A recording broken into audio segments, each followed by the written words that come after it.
오늘 성탄 주일 아침 우리가 함께 우리 성탄을 기다리는 사람들이라는 제목으로 함께 말씀을 우리가 듣도록 하겠습니다. 여러분, 누군가를 간절히, 그냥이 아니라 간절히 기다리거나 또 무엇을 간절히 기다려 본 경험들이 있으십니까? 저는 중학생 때 우체부 아저씨를 간절히 기다렸어요. 저희 중학생 시절에 해외 펜팔이 유행을 했거든요. 그래서 제가 그 캐나다에 있는 동갑내기 자매랑 펜팔을 했어요. 근데 이 펜팔을 쓰면은 이 편지가 한 보름 걸려서 갑니다. 그 당시 비행기로는 안 보냈던 것 같고 돈이 많이 들어서 배로 보냈는데, 배로 보내면 하여튼 보름 넘게 걸리고, 받고서 바로 편지가 써도 또 보름이 넘게 걸리는 거예요. 그러니까 한번 보내서 답장을 받으려면 한 달이 넘게 걸려요. 그래서 계산해 봐서 한 달 넘게, 한 달쯤 되면은 그때부터 제가 이 집배원 아저씨를 기다리는 거예요. 우체통을 매일 확인하고 이제나 답장이 올까, 저제나 답장이 올까. 또 하루는 아주 직접 그 집배원 아저씨 나오는 시간을 알아서 밖에 나가서 집 밖에 길에서 제가 기다린 적도 있습니다. 지난 주간에도 오랜 기다림의 그 결과의 소식들을 들었어요. 지금 대입 수능 후에 대학 입시가 진행이 되는데 이제 수시 막바지에 이르러서 이제 합격자들 막 발표하는데, 오래 기다렸는데 우리 교회 학생들 중에서도 이렇게 수시로 합격됐다는 그런 기쁜 소식도 또 들었습니다. 또 어떤 우리 교회 또 청년은 오랫동안 정말 취업을 놓고 열심히 준비하고 기다렸는데 계속 잘 안 됐는데 참 좋은 직장으로 또 그렇게 사명의 자리로 하나님 인도해 주셨다는 또 반가운 소식도 듣게 되었습니다. 입시하고 취업만 마치면 우리의 기다림이 끝날 것 같은데 그렇지 않죠. 또 이제 대학 들어가면 좀 이따 군대 보내야 되고, 또 군대 보내면 제대를 기다리게 되고, 또 취업한 다음에는 또 좋은 믿음의 짝을 만나도록 또 기다리고, 또 결혼한 후에는 또 귀한 새 생명 잉태를 위해 기도하고, 또 출산을 위해 기도하고, 또 내 집 마련을 위해 기다리고, 그러다 보니까 우리 인생이 기다림의 연속인 것 같아요. 또 어떤 분은 본인이 우승하는 야구팀의 한국 시리즈 우승을 위해서 기다리고, 그래서 지난번에 우리 LG팀은 29년을 기다렸다 그러잖아요. 이렇게 우리가 계속해서 우리 인생이 기다림의 연속인 것 같아요. 우리 기다림의 끝은 뭘까? 그런 생각을 해봤습니다. 우리의 기다림의 끝은 무엇일까? 우리가 지난 이제 한 달 동안 우리 교회 이력으로 대림절이라는 절기를 보냈어요. 이 대자는 기다릴 대자고 임은 임할 임자예요. 예수 그리스도의 임하심을 기다리는 절기이죠. 예수님이 탄생하신 것을 기억하고 다시 오실 우리 주 예수 그리스도를 기억하는 절기가 바로 대림절이에요. 그런데 우리가 달력을 보면 이제 그레고리력이라고 하는 양력은 1월 1일부터 시작이 되는데, 이 서방교회의 교회력은 바로 이 대림절부터 12월부터 대림절, 예수 그리스도를 기다리는 이 절기부터 한 해가 시작이 됩니다. 뭘 보여줍니까? 우리의 시작이 주님을 기다리는 마음이어야 된다라는 것을 교회의 오랜 통찰이 그 달력 속에 반영이 되어 있는 거죠. 그 말은 더 나아가면 우리의 모든 삶이 주님을 기다리는 것이 우리의 삶의 기초와 근간이 되어야 된다라는 것을 우리에게 알려주는 것이라고 할 수 있습니다. 이 기다림의 계절, 성탄의 계절, 오늘 특별히 성탄절 2부이기도 하고 또 성탄 주일인데, 오늘 2000년 전에 그 예수 그리스도 메시아를 예수님 메시아를 간절히 기다렸던 우리 두 사람을 이야기를 함께 살펴보고, 그 이야기를 통해서 오늘 예수 그리스도를 기다린다는 것이 우리에게 어떤 의미가 되는지 한번 같이 살펴보려고 합니다. 2000년 전 예수 그리스도께서 예수님 메시아로 이 땅에 오실 때 그때의 상황이 2장 1절과 2절에 기록이 되어 있어요. 한번 함께 보겠습니다. 2장 1절 제가 읽겠습니다. 그때에 가이사 아구스도가 영을 내려 천하로 다 호적하라 하였으니 이 호적은 구레뇨가 수리아 총독이 되었을 때에 처음 한 것이라. 이 가이사 아구스도가 바로 시저 로마 황제 옥타비아누스죠. 그 당시 가장 강력한 로마 제국을 이끌었던 그 로마 황제 옥타비아누스 그 시절입니다. 그래서 2000년 전에 그 예루살렘 또 이스라엘의 상황은 로마의 압제 가운데 칠흑 같은 어둠과 혼돈의 시간을 경험하고 있었죠. 정치적으로도 그렇고 세금이 너무 많아서 수탈을 당해서 경제적으로 그들은 어려움을 당하고 또 종교적으로는 더 큰 어려움 가운데 있었죠. 말라기 이후 400년 동안 하나님이 아무 말씀을 안 하세요. 아무런 예언의 말씀도 없고 아무 선지자도 보내주시지 않는 그런 상황이었습니다. 그 상황 속에서 종교 지도자들은 마음대로 율법을 또 해석하고 그리고 입술로만 하나님을 사랑하는 불경건한 사람들로 많은 사람들이 타락하는 그 가운데 있었습니다. 그런 어둠의 시대에 빛과 같이 빛나는 한 사람이 있었어요. 그 사람의 이름이 바로 시므온입니다. 자, 25절에 시므온은 과연 어떤 사람이었는지 함께 25절 말씀 같이 읽겠습니다. 예루살렘에 시므온이라는 사람이 있으니 이 사람은 의롭고 경건하여 이스라엘의 위로를 기다리는 자라. 아멘. 여기 시므온에 대한 소개로 한마디로 이렇게 얘기해요. 의롭고 경건한 사람이다. 경건하였다. 의롭다는 표현은요, 이제 다른 사람을 묘사할 때 나와요. 사가랴, 엘리사벳, 또 아리마대 요셉, 고넬료 등 이런 사람들을 표현할 때 경건하다라는 표현을 합니다. 의롭다라는 표현을 합니다. 여기 의롭다라는 것은 하나님의 뜻에 합당한 사람, 하나님의 뜻에 합당한 자라는 뜻이에요. 율법에 충성된 사람이란 뜻입니다. 하나님의 말씀을 잘 지켜 순종하는 사람이 의로운 사람이다라고 부르는 것이죠. 그 뒤에 보면 또 경건하여, 경건한 사람은 어떤 뜻일까요? 한마디로 말하면 하나님을 경외한 사람이 경건한 사람입니다.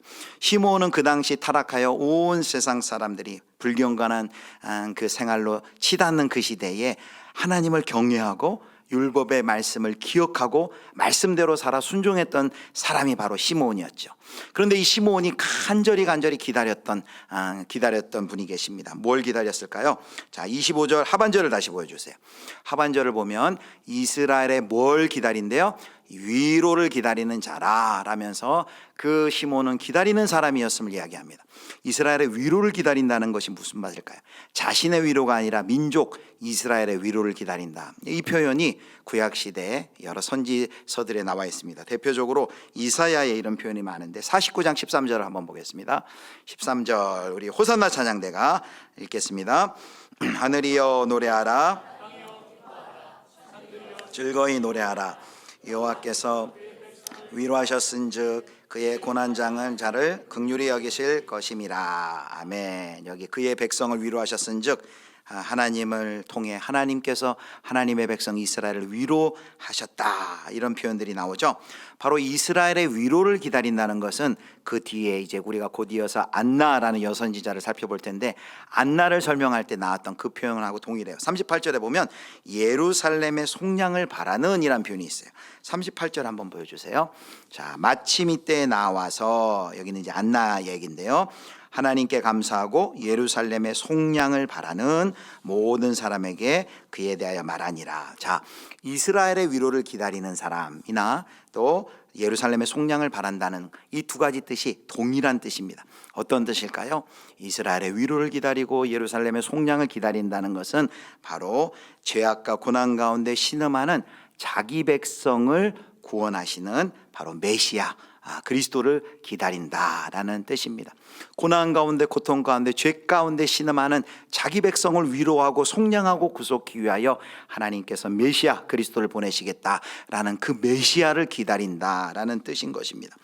그래서 시므온은 그 시대에 400여 년 이미 하나님의 예언도 그치고 선지자도 나서지 않고 모든 그 경제적으로 정치적으로 모든 것이 어둠 가운데 흑암 속에 있는 그 절망의 시기에 메시아에 대한 그 기다림을 꺾지 않고 흐리지 않고 그는 오히려 하나님을 경외함으로 율법을 순종하며 그 기다림을 계속해 나갔다는 것입니다. 어떻게 모든 사람들은 그 메시아에 대한 기다림을 포기하는 그때 이 시므온만큼은 그 기다림을 꺾지 않고 계속해서 그가 오실 메시아를 기다렸을까요?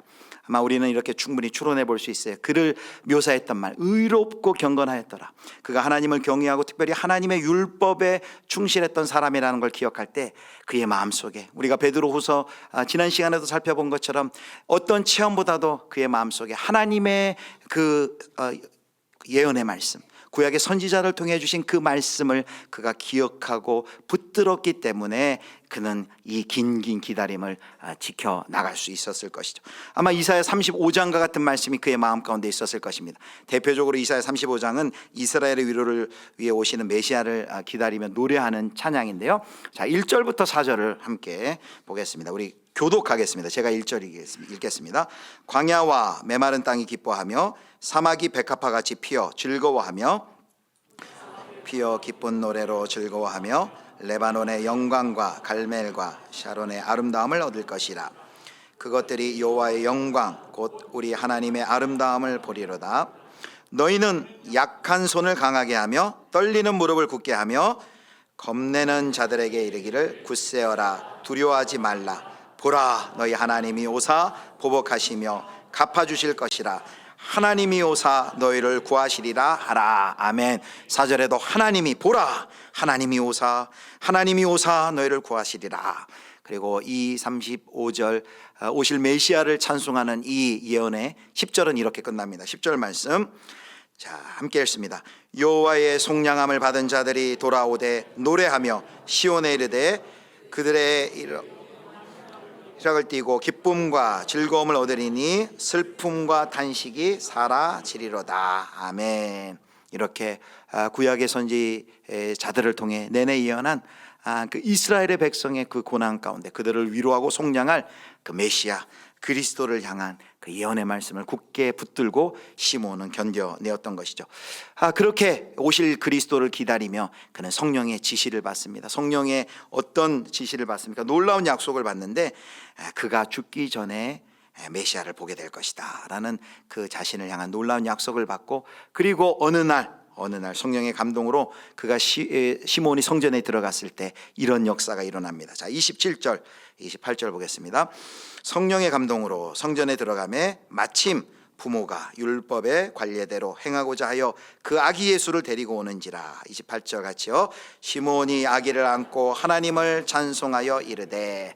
아기 예수님을 아는 부모님들이 이제 성전에서 정결례를 위하여 올라왔을 그때 마침 또 하나님께서 성전에 시몬을 보내시고 거기서 그렇게 기다렸던 메시아 아기 예수님을 품에 안고 그를 찬양하고 그분의 사역에 대해서 이가 성령의 감동으로 예언하죠. 그래서 30절 말씀에 보면 내 눈이 주의 구원을 보았다라고 하나님을 찬송하는 걸 볼 수 있습니다.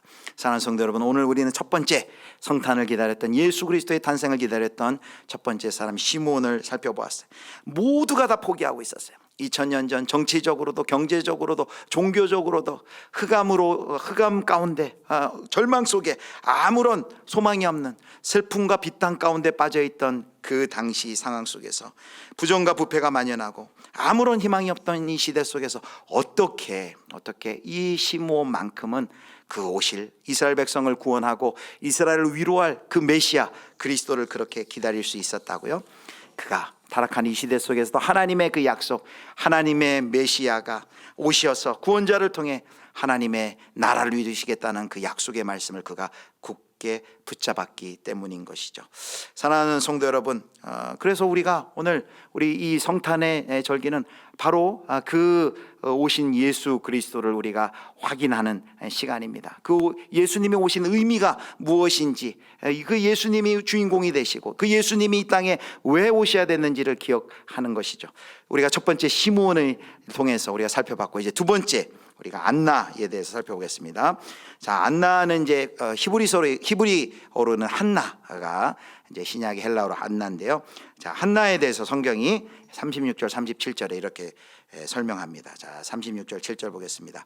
제가 읽겠습니다. 또 아셀 지파 바누엘의 딸 안나라는 선지자가 있어 나이가 매우 많았더라.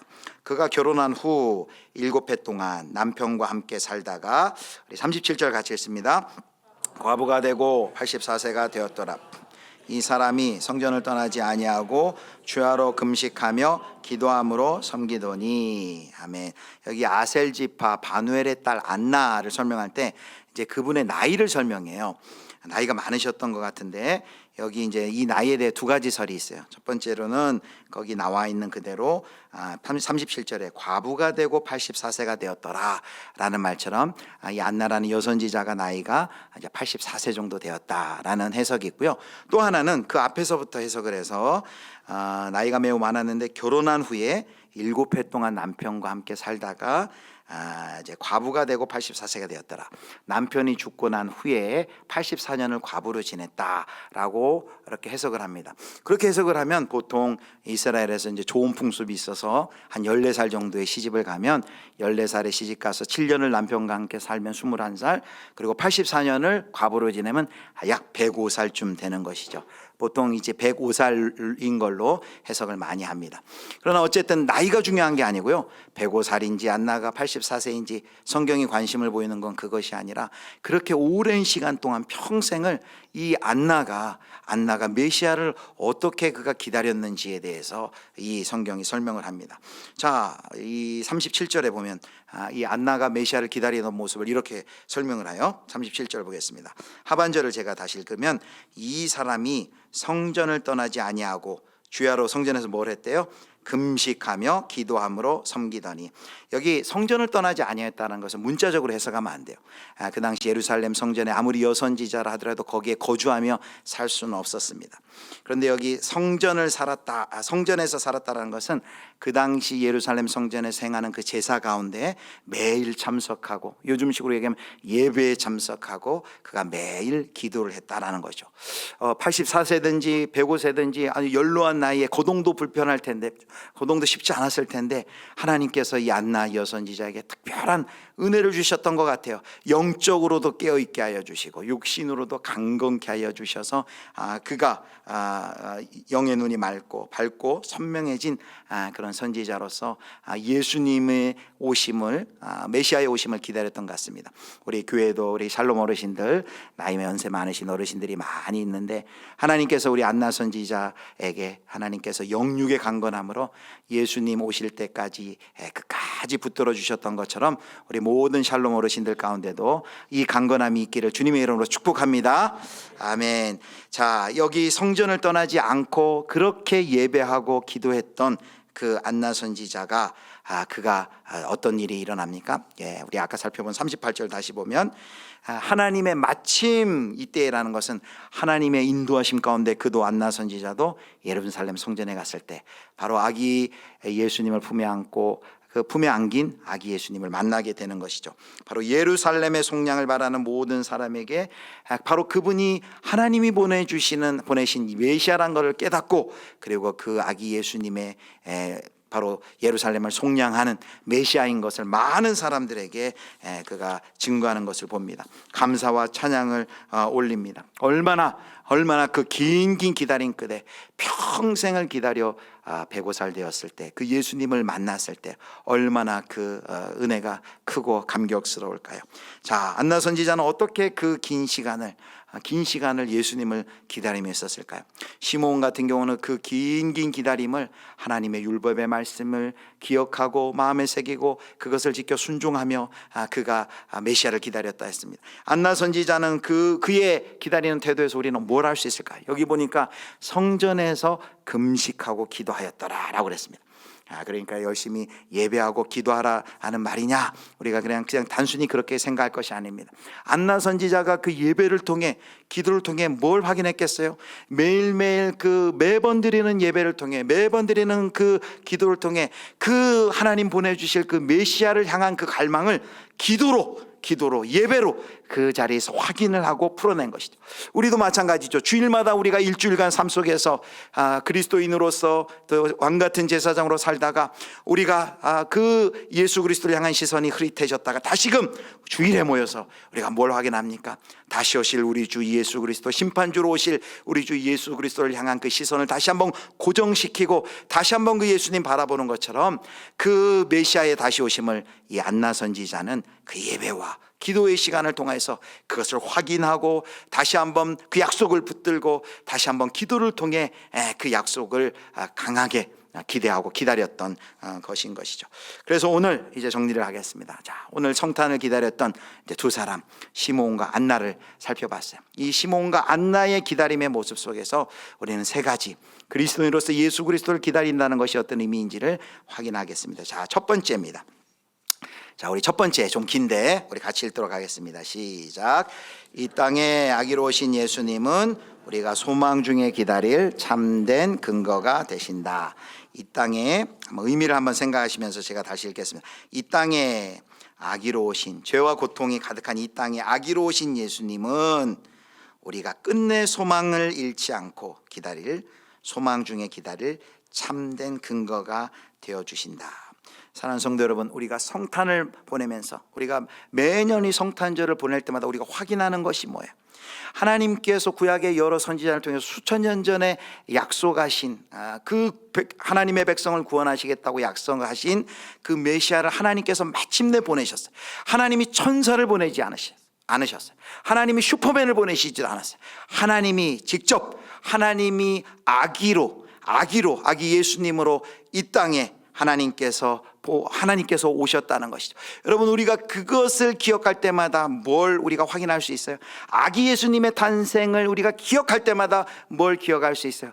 그 수천 년의 그 기다림, 그 수백 년의 말라기 후에 아무런 예언도 없고 말씀도 없던 가장 암울했던, 가장 최악으로 암울하고 억울했던 그 시기에 하나님이 직접 아기 예수님으로 이 땅에 오셨다는 것은 우리가 그 사실을 매년 기억할 때마다 우리에게 어떤 소망과 어떤 힘이 되는 겁니까? 우리가 어떠한 절망과 어떠한 어려움과 어떠한 어둠 속에 있을지라도 바로 그 성탄의 아기 예수님이 우리의 삶의 소망이 되시고 우리의 삶의 근원이 되신다는 것이죠. 왜냐하면 그 아기 예수님은 우리가 그대로 오신 그대로 2000년 전 오신 그 예수님은 이제 다시 오시겠다는 약속으로 재림의 구주로서 심판주로서 우리에게 다시 오시겠다고 약속했기 때문입니다. 사랑하는 성도 여러분, 첫 번째로 우리가 성탄을 맞이하면서 다시 한번 우리의 마음 가운데 이 소망을 확인하시길 바랍니다.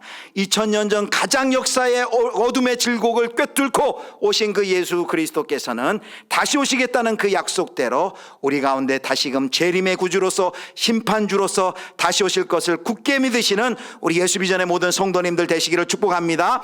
그 소망이 그 예수님의 2000년 전 아기 예수로 오셨다는 그 사실을 확인할 때 우리는 다시 오실 그 예수 그리스도가 다시 오시겠다는 그 약속을 다시 한번 우리가 확인할 수 있는 것이죠. 아침에 우리가 교육자들 이제 경건하고 예배를 시작하는데 유독 어떤 우리 목사님의 얼굴 표정이 어두워요. 그래서 제가 얘기했어요. 성탄에 아기 예수님이 오셨는데 기뻐하십시오 라고 얘기했어요. 그랬더니 이 목사님이 표정은 아기 예수님이 오신 건 기쁜데 성탄을 준비하기 위해서 영상 작업이 너무 많아가지고 밤늦게 해가지고 너무 피곤하고 힘들다라는 그런 얘기를 했어요. 좀 작업을 좀 줄여드려야 되겠어요. 그러함에도 불구하고 우리가 어떠한 상황 속에 있어도 어떤 절망적인 상황 속에 있어도 우리가 아기 예수님의 탄생, 아기 예수님을 하나님께서 이 땅에 보내주신 것을 기억하면 우리에게도 다시 오실 우리 주 예수 그리스도를 바라보면서 우리의 삶이 어떠한 가운데서도 우리가 소망 가운데 그 예수 그리스도를, 다시 오실 예수 그리스도를 기다린다라는 근거가 바로 이 성탄이 되는 것입니다. 자, 두 번째는 같이 읽겠습니다. 시작. 우리의 기다림은 결코 헛되지 않을 것이다. 우리의 기다림은 결코 헛되지 않을 것이다. 여러분, 모든 것이 혼돈해져 가는 이 시대, 이제 내일 우리가 성탄 축하 예배 때 살펴보겠지만 평화가 없는 시대, 모든 것이 오히려 2000년 전 예수님이 처음 올 때보다 더 어두워졌을지도 모르는 그 시대 가운데 우리는 예수 그리스도의 다시 오심을 기다립니다. 그런데 예수님 오신다고 한 지가 2000년이 지났는데 왜 아직도 안 오시는 겁니까? 반복되는 절망과 기다림 속에서 우리는 자꾸 의심하는 거예요. 정말 오실까? 정말 오실까? 라는 의심이 있는 것이죠. 바로 그런 의심 속에 휩싸일 수밖에 없는 우리에게 성탄은 우리에게 이야기합니다. 성탄의 절기를 통과한 우리에게 이야기합니다. 예수 그리스도는 반드시 다시 오신다. 그 기다림은 헛되지 않을 것이다. 아멘. 여러분 믿으십니까? 그 기다림은 헛되지 않을 것이다 라는 것을 우리는 이 성탄의 절기를 통해 우리가 확인을 하는 것이죠. 우리가 처한 삶의 자리는 제각각이, 어떤 분들은 많은 어려움과 고통이 있고요, 어떤 분들은 나약함에 있고요, 어떤 분들은 실수함에 있고요, 어떤 부분은 무지함 가운데 있고요, 어떠한 분들은 어리석음 가운데 있고요, 어떤 분들은 너무나 큰 절망이 있고요. 그런데 우리가 이 성탄의 절기마다 우리가 확인하는 것이 무엇입니까? 우리가 어떤 자리에 있든 우리에게는 끝나지 않은 기다림이 있다는 거예요. 그 기다림이 뭐예요? 예수님이 다시 오신다는 그 기다림을 우리는 다시 가질 수 있다는 것. 기다린다는 것은 소망한다는 거죠. 이 성탄의 계절에 우리는 다시 한번 어떤 자리에 있든지 다시 한번 나의 삶의 그 자리에서 2000년 전에 아기 예수로 오셨던 그 예수님께서 다시금 우리에게 오시겠다고 약속하신 그대로 다시 오실 것이다 라는 그 확신을 가지고 그분을 기다린다는 것이죠. 바로 그 기다림은 결코 헛되지 않을 것이다 라는 것이 바로 성탄의 절기가 우리에게 주는 교훈입니다. 이제 마지막은 우리 시므온과 바로 안나가 2000년 전에 첫 번째로 오시는 그 초림의 예수님을 어떠한 태도로 기다렸는지를 우리가 살피면서 우리가 그 모범을 가지고 우리가 이제 다시 오실 우리 주 예수 그리스도를 기다릴 수 있는 것이죠. 자, 세 번째 같이 읽겠습니다. 같이 읽습니다. 말씀을 붙들고 기도로 갈망하고 성령을 의지하며 기다리자. 자, 시몬이 어떻게 기다렸어요? 의롭고 경건한 사람으로서 율법에 충실하고 그 하나님의 예언의 말씀을 그가 붙들고 그 긴 기다림을 버텨냈습니다. 우리가 어떻게 이 시대 그 흑암 속에 예수님이 정말 오실까라는 그 의혹과 또 많은 또 이단 사설들이 난무하는 이 시대 가운데 어떻게 그 주 예수 그리스도를 향한 그 기다림의 인내를 우리가 꺾지 않고 꿋꿋하게 기다릴 수 있습니까? 바로 베드로 사도가 얘기한 것처럼 바로 성경에 예언한 하나님의 성령으로 감동된 하나님의 말씀, 그 말씀을 끝까지 굳건히 붙드시기를 축복합니다. 자, 그 다음에 우리가 안나를 통해 배울 수 있는 건 뭐예요? 그 안나는 그 의심이 들 때마다 예배와 기도의 자리에서 다시 하나님께서 보내주실 메시아를 향한 그 기대, 그 갈망을 그 예배와 기도를 통해 녹여내었던 것이죠. 우리도 마찬가지입니다. 우리도 예배의 자리에 기도의 자리를 통해서 그 우리의 흐릿해진 시선을 다시금 우리 주 예수 그리스도를 향하고 우리가 다시 오실 예수 그리스도를 다시 한번 의지하는 것이죠. 마지막으로 여기 성령을 의지하여라고 했는데 오늘 본문의 시몬을 보면 특별히 성령의 인도하심 가운데 그가 있었다는 걸 알 수 있습니다. 자, 25절 누가복음 2장 25절을 제가 읽겠습니다. 예루살렘에 시몬이라는 사람이 있으니 이 사람은 의롭고 경건하여 이스라엘의 위로를 기다리는 자라. 그 다음에 성령이 그 위에 계시더라 라고 그랬어요. 자, 26절 27절에도 매 절마다 성령께서 어떻게 시몬 가운데 역사했는지가 나와요. 26절 그가 주의 그리스도를 보기 전에는 죽지 아니하리라 하는 성령의 지시를 받았더니, 우리 27절 같이 읽습니다. 성령의 감동으로 성전에 들어가매 마침 부모가 율법의 관례대로 행하고자 하여 그 아기 예수를 데리고 오는지라. 아멘. 이 시몬이 철저하게 성령의 인도하심과 감동하심을 따랐다는 것을 알 수 있습니다. 우리가 어떻게 머리부터 발끝까지 오로지 주님께 집중하며 우리가 예수 그리스도를 기다릴 수 있을까요? 성령의 도우심을 우리가 의지하지 않고는 이 일이 불가능하겠죠. 그래서 우리가 말씀을 붙들고 기도로 갈망하고 성령을 의지하는 이 태도가 바로 2000년 전에 첫 번째 예수 그리스도께서 오실 걸 기다렸던 시몬과 안나의 이 경건한 태도가 바로 우리에게 다시 오실 우리 주 예수를 기다리는 우리에게도 필요한 태도인 것이죠. 오늘 말씀을 정리하도록 하겠습니다. 우리 인생에 많은 기다림이 있습니다. 그런데 오늘 우리가 확인한 것은 무엇이에요? 그 모든 기다림의 기초와 그 모든 기다림의 근간이 되어야 되는 건 뭘까요? 바로 예수 그리스도의 오심, 다시 오심이 되어야 된다는 것이죠. 그 말은 다시 말하면 먼저 그 나라와 의를 구하는 것과 같다고 할 수 있습니다. 12월이 되면 많은 사람들이 성탄절을 기다려요. 어떤 분들은 크리스마스 세일 때문에 기다리기도 하고, 어떤 분들은 또 아이들은 또 선물 때문에 기다리기도 하고, 어떤 분들은 뭐 파티 때문에 또 기다리기도 하고, 이 많은 기다림 가운데 우리도 기다립니다. 우리는 왜 기다려요? 바로 2000년 전 그 엄혹한 암흑과 또 흑암의 죽음의 권세를 뚫고 이 땅에 아기 예수님으로 이 땅에 오신 그 예수님을 우리가 기억하면서 지금도 여전히 그때와 마찬가지로 평화 없는 이 세상이지만 우리 예수님께서 약속하신 그대로 다시 오실 것이고, 그 예수 그리스도를 기다리는 기다림은 결코 헛된 것이 아니다라는 것을 우리가 다시 확인하는 것입니다. 자, 오늘 말씀을 맺겠습니다. 세 가지 정리하겠습니다. 첫 번째, 우리 같이 읽습니다. 이 땅에 아기로 오신 예수님은 우리가 소망 중에 기다릴 참된 근거가 되십니다. 어떠한 상황 속에서도 아기 예수님을 기억할 때 우리가 소망 가운데 다시금 우리가 설 수 있는 근거가 그 성탄이 근거가 됩니다. 두 번째 시작. 우리의 기다림은 결코 헛되지 않을 것입니다. 성탄은 우리에게 얘기합니다. 다시 오실 우리 주 예수 그리스도를 기다리라. 그 기다림은 결코 헛되지 않을 것이다. 세 번째 같이 있습니다. 숨을 붙들고 기도로 갈망하고 성령을 의지하며 기다리자. 첫 번째 오신 예수 그리스도를 시몬과 안나가 이렇게 기다렸던 것처럼 다시 오실 우리 주 예수 그리스도를 바라보며 우리 예수 비전의 모든 성도님들도 그 말씀을 붙들고 그리고 말씀을 붙들고 기도로 갈망하고 그리고 성령님을 의지하며 다시 오실 우리 주 예수 그리스도를 기다리는 그런 귀한 은혜의 성도님들 되실 수 있기를 주님의 이름으로 축원합니다.